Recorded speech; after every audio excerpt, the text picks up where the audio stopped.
just as it's important for us to know what TCP is, it is equally important to know why TCP. I mean, how it all started, right? And so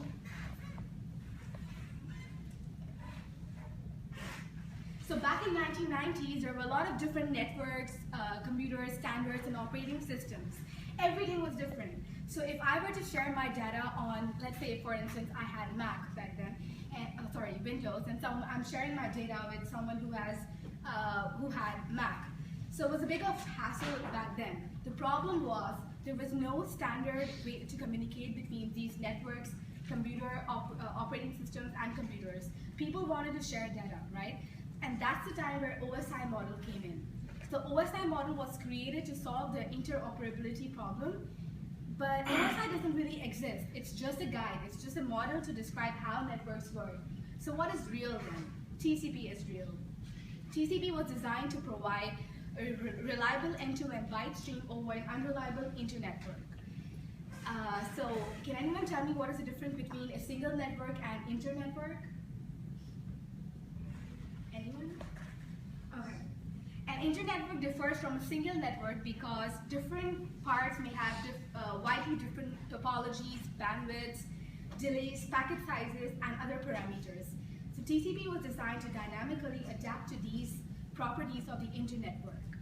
In addition, TCP was formally defined in RFC 793 in September 1981. And each machine supporting TCP has its TCP transport entity, either a library procedure, a user process, or most commonly part of kernel. In all cases, it manages TCP streams and interfaces to the IP layer. It is up to TCP to send datagrams fast enough to make use of the capacity, but not cause congestion, and to time out and retransmit any datagrams that are not delivered. So it is also up to TCP to reassemble datagrams if they arrive in wrong order. In short, TCP must furnish good performance with the reliability that most applications want and that IP cannot provide. So moving on, I'm going to be talking about TCP service model. So TCP service is obtained by both the sender and receiver, creating endpoints called sockets, as you can see in the first picture. Each socket has a socket number consisting of the IP address and of the host, and the 16-bit number local to that host called a port. So port numbers below 1024 are reserved for standard services started by privileged users, and they're known as well-known ports. And some of the most commonly known ports are listed here. And now I'm going to be showing my next question, which is super easy. What is the port for FTP? 21. Okay, thank you. And then,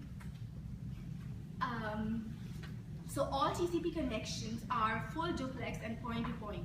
And what I mean by full duplex is that traffic can go in both directions at the same time. And point-to-point means that each connection has exactly 2 points, 2 endpoints.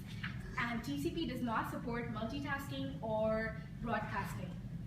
Moreover, a TCP connection is a byte stream, not a message stream, and message boundaries are not preserved end-to-end. So for instance, if the sending process does 4512 bytes writes to a TCP stream, these data may be delivered to the receiving process as 4 512 byte chunks, or 2 1024 byte chunks, or 1 2048 byte chunks, as you can see in A and B figures. There's no way for the receiver to detect the units in which the data were written. And files in Unix have this property as well. So the reader of a file cannot tell whether the file was written a block at a time, a byte at a time, or all in one blow. As with a Unix file, the TCP software has no idea what the type byte means and no interest in finding it out either. A byte is just a byte. And when an application passes data to TCP, TCP may send it immediately or buffer it at its discretion. However, some applications really want the data to be sent immediately. For instance, if you're a user of an interactive game wants to send a stream of updates, right? So moving on, one of the main features of, not main features, but one of the features of TCP service, which is rarely in use, is urgent data, and I'm not going to be going in more depth because it's rarely used. And next, I'm going to be talking about TCP protocol. Each byte on the TCP connection has its own 32-bit sequence number, and the sending and receiving TCP entities exchange data in the form of segments, which consist of a fixed 2-byte header followed by 0 or more data bytes.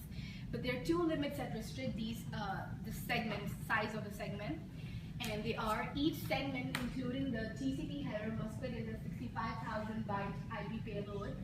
And the second would be that each link has a maximum transfer unit, and each segment must fit in the MTU at the sender and receiver. It defines the upper bound on segment size.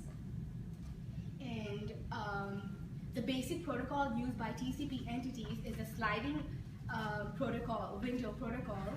And in the sliding window protocol, when a sender transmits a segment, it also starts a timer. So when the segment arrives at the destination, the receiving TCP entity sends back a segment bearing an acknowledgement number equal to the next sequence number it expects to receive, and the remaining window size. So if the sender's timer goes off before the acknowledgement is received, the sender transmits the segment again. And now Cameron will be discussing the TCP segment header.